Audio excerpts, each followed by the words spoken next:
welcome to the Cycle of Care podcast. I'm your host, Mona Zignago, and I am truly honored to begin this journey with you. Together, we're going to uncover the transformative power of the cycle of care, what it means, why it matters, and how each of us can bring more care into our lives and the world around us. This is a space for inspiration, reflection, and action as we explore how care can create meaningful connections and sustain lasting change. This podcast has 3 parts. First, we'll explore a specific topic about care. Next, I'll guide you through an activity. And finally, we will highlight a cycle of care superhero, someone who embodies the spirit of care in an extraordinary way. For this first episode, we're exploring one way to show care this holiday season through an activity to help name our emotions and learn from them. So, I'm sharing a caring connection to a movie that holds a special place in my heart. It's a Wonderful Life. This timeless film isn't just a holiday classic to me. Year after year, it teaches me profound lessons about care, self-discovery, and the unseen impact of our actions. It's a story that mirrors real-life struggles and reminds us that the care we give, no matter how small, matters deeply. So let's dive into this reflection that connects care to It's a Wonderful Life, tees us up for our emotion activity, and exemplifies what this podcast is about. Understanding the cycle of care and then building a more caring world through better understanding ourselves and those around us. I'm really glad you're here to begin this journey with me. Every year in December, I watch It's a Wonderful Life, and each time I notice something different, learn something new, and take a deeper understanding of my experiences away with me that I can use in the new year.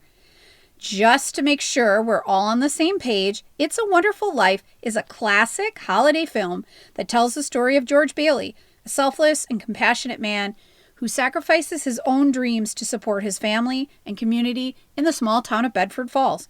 When George faces financial ruin and despair, an angel named Clarence shows him what life would be like if he'd never been born, helping him realize the profound impact he's had on others while rediscovering the value of his own life. At the end of the movie, George's brother celebrates with the entire town with a toast where he says, "A toast to my big brother George, the richest man in town." It's a Wonderful Life is more than just a feel-good seasonal movie to me. It brings meaning and new understandings of my experiences. This movie reveals parts of myself I was suppressing or didn't fully realize existed. Each year, as I watch George's struggles, I learn something new about myself and grow in ways I was not expecting. For example, when I was fresh out of college with the sting of regret for not having been able to study abroad because all the study abroad programs at my university were canceled due to a war that was being waged, I identified with the part of George Bailey who was not able to get out and see the world. He was frustrated that he was stuck in this crummy old town with dreams deferred and responsibilities smothering him. This was super relatable to me as I watched my siblings travel the world through their study abroad experiences and thriving within them. I connected with George Bailey and struggled to see the bigger picture for my life. This connection I felt with this fictional character helped me to feel less alone in my struggles with my real life experiences and gave me words and images to express my emotions. The names for the emotions I was experiencing were frustration, anger, and regret. Another meaningful takeaway I've had from watching It's a Wonderful Life throughout the years was a deeper understanding of the impact of our actions. At one point in the movie, George is given a glimpse of what his life would look like if he'd never been born. Not only does no one know him at all in this new world, but it was abundantly clear that the positive ripple effect of his caring actions throughout the years, even within the midst of his deep internal and external struggle, had far greater impact than he could have possibly imagined. George had shown care and compassion to those around him by providing folks with the means to make their dreams come true.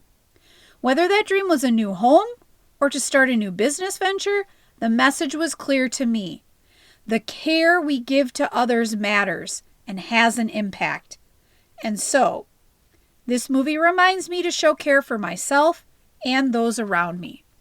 In fact, I found through research I have personally conducted as well as others, that the cycle of care consists of the invisible yet profoundly tangible giving and receiving of energy that happens between people. This cycle of care can occur between two people or within a group. Research has shown that when care is present in schools, students have greater positive academic outcomes. Relationships are stronger between students and their teachers. Graduation rates are higher, and students experience a greater sense of belonging. Bringing care into the world fully and completely requires an understanding of ourselves. As I mentioned earlier, It's a Wonderful Life often reveals parts of myself I was suppressing or didn't realize fully existed. To that point, this movie brings meaning and understanding to my life through uncovering profound emotions I've often avoided.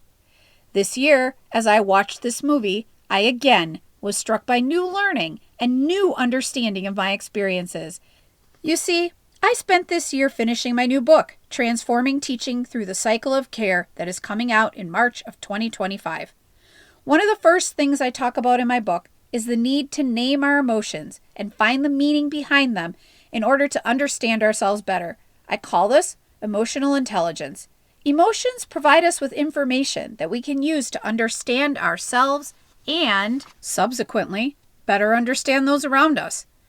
If we can get curious about our own emotions and learn and grow from them, in turn, we gain wisdom to respond to the wide and varied situations that can crop up in our lives. Additionally, emotions don't last forever. They're fleeting, and they'll go away at some point. Building our emotional awareness and emotional intelligence muscles takes time and effort, but I guarantee you it's worth the trouble. As hard as it is to feel emotions and learn from them, understanding emotions can bring us truth, understanding, and wisdom. That's why I'm going to share my emotions activity I call the Emotionator. This year, while watching It's a Wonderful Life, I had new noticings and new learning connected to emotions. I was really surprised this year to note a lack of emotional intelligence at certain points in the movie. In all the times I had watched this movie, I had never noticed this before. For example, at the start of It's a Wonderful Life, the drugstore owner, Mr. Gower, was understandably unable to manage his emotions after receiving a telegram that his son had died in the 1919 pandemic. Poor Mr. Gower was angry, distracted, and downright nasty to George, who at that point in the movie was only 12 years old. There was a point where Mr. Gower even slaps George so hard his ear bleeds. Later in the movie, there's a scene where George Bailey speaks harshly to his daughter Zuzu's teacher over the phone.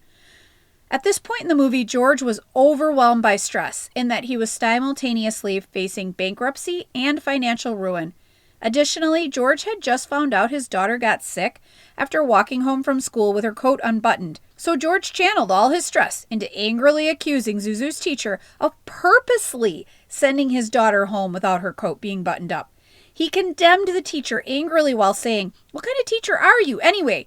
You realize she'll probably end up with pneumonia on account of you?" This moment really snapshots George's mounting emotions, showing the strain he's under and leading him to unfairly blame the teacher for Zuzu's illness. This moment really snapshots George's mounting emotions. It really shows the strain he's under and leads him to unfairly blame the teacher for Zuzu's illness. Now, as viewers, we understand and see this transference of emotions to the teacher who is innocent of any wrongdoing, but George does not. He's unaware that his unchecked, unnamed, unlearned from emotions led to this abusive treatment of the teacher. She had nothing to do with his financial ruin nor Zuzu's illness, yet she bore the brunt of George's emotional tirade. This connects deeply to one of the foundational ideas in my cycle of care model. In order for care to be facilitated, we need to understand and respond to emotions in a solution-oriented, proactive manner. This applies to our own and others' emotions. Emotional intelligence, as has been shown through research, involves a few things: self-awareness, self-regulation, motivation, empathy, and social skills. Research shows that individuals with high emotional intelligence are better able to manage stress, foster positive relationships, and navigate challenges effectively. These skills are not only beneficial for personal growth, but also critical for creating a caring environment in any context, whether it's a classroom, workplace, or community.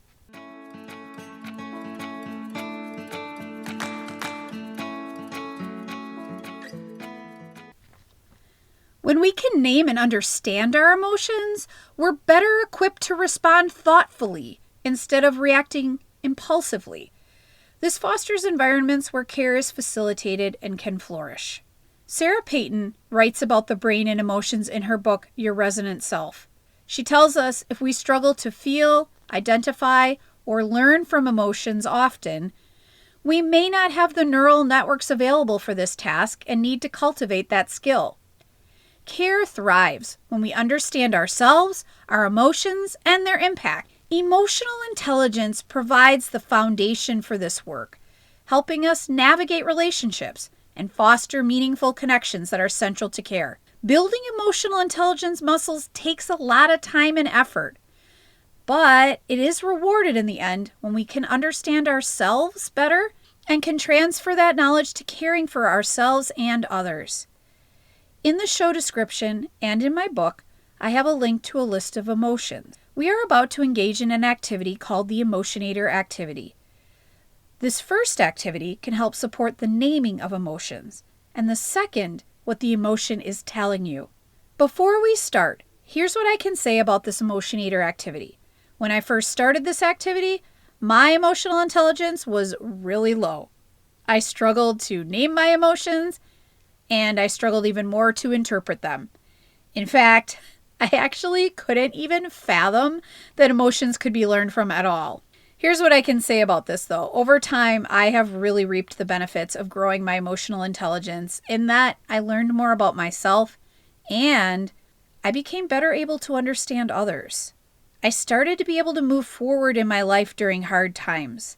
Naming emotions and trying to learn from them is really hard, but it's essential to understanding ourselves and facilitating the cycle of care in our world. I want to just mention, please don't engage in this activity if you experience any harmful emotions.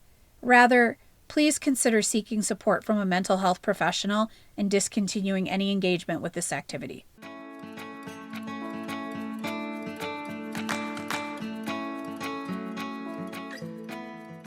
Okay, let's begin. This is an activity that can help support the naming of emotions. Find a quiet space and moment. Think of a situation that brings up a strong emotion or emotions. Take a deep breath. Tell yourself all emotions are valid. All emotions are okay. There is nothing wrong with having emotions. Center your attention inward. Notice any emotion or emotions that you're feeling. Think about what they are and name the emotion or emotions. Use the chart to help you. Once you know what the emotion is, this next activity can support discerning what the emotion is telling you. Find a quiet space and moment. Take a deep breath. Turn your attention inward. Feel the emotion. Notice where the emotion is in your body. Name the emotion. Think about what the emotion is telling you. Provide caring action to yourself or others. What does caring action mean? Obviously, it's going to look different in different situations, but here are some examples I can give you. Caring action might look like telling myself that I did the best I could for the time I was in and the resources I had. It could also look like my asking myself if I have to restore something that was broken. It could also look like some type of self-directed care for myself or a physical act of care for others. The important thing is that there is movement forward versus circling the drain. Emotions can hinder care through a lack of understanding of ourselves and those around us. We really want to remove this roadblock so we can move forward. The cycle of care consists of the invisible, yet profoundly tangible, giving and receiving of energy that happens between people. There are things that can stand in the way of this facilitation of energy. I refer to these as disruptions in care. Again, a lack of understanding of emotions is one of the things that can disrupt the facilitation of care between people. Bias is another. In the next episode, I plan to go into the cycle of care and bias in more depth.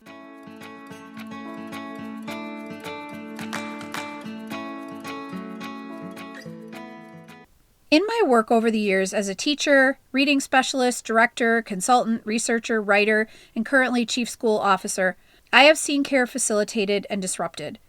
I've seen care facilitated in classes I taught where the energy between the kids and I was on fire as we learned and grew together.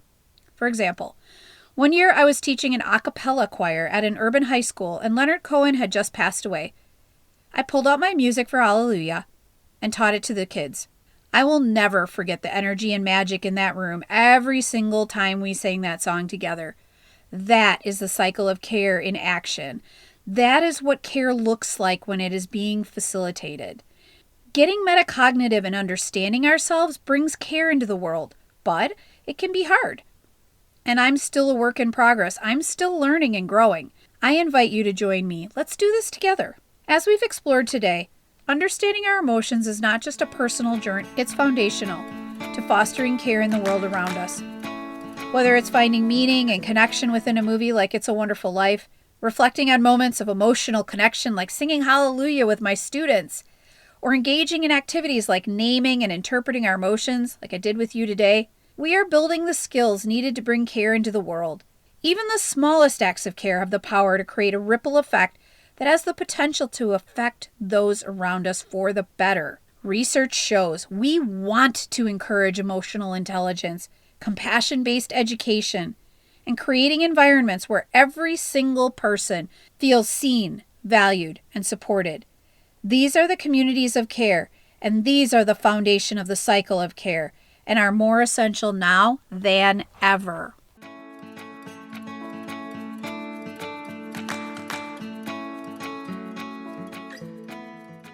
Now it's the time to introduce our cycle of care superhero for this episode.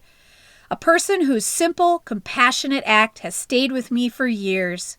I met this cycle of care superhero during one of the darkest chapters of my life.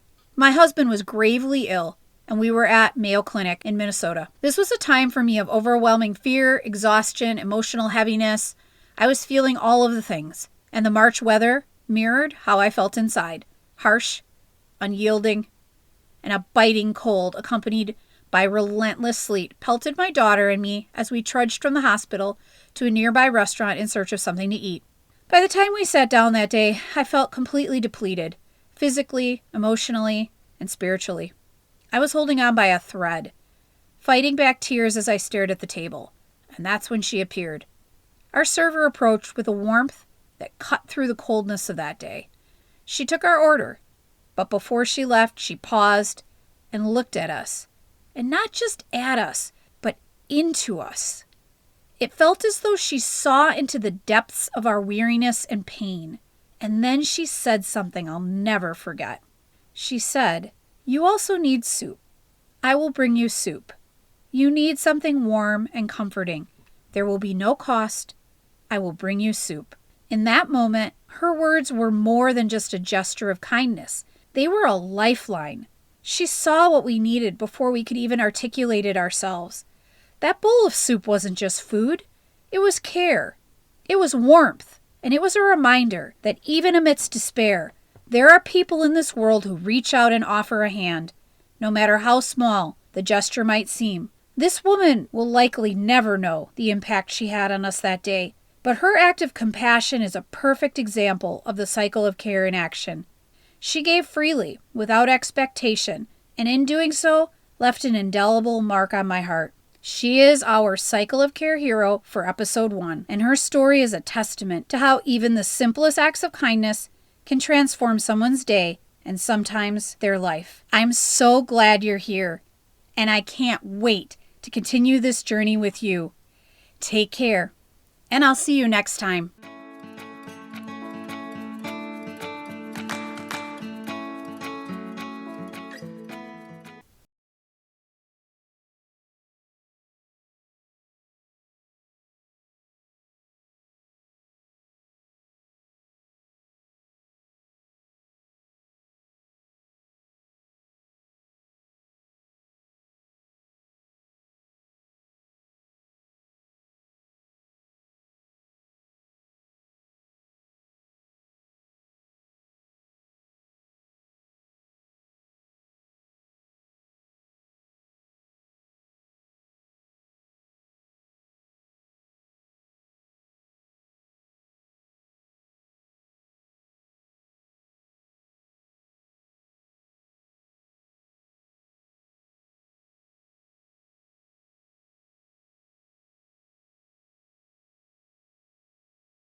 I am so glad you're here, and I can't wait to continue this journey with you.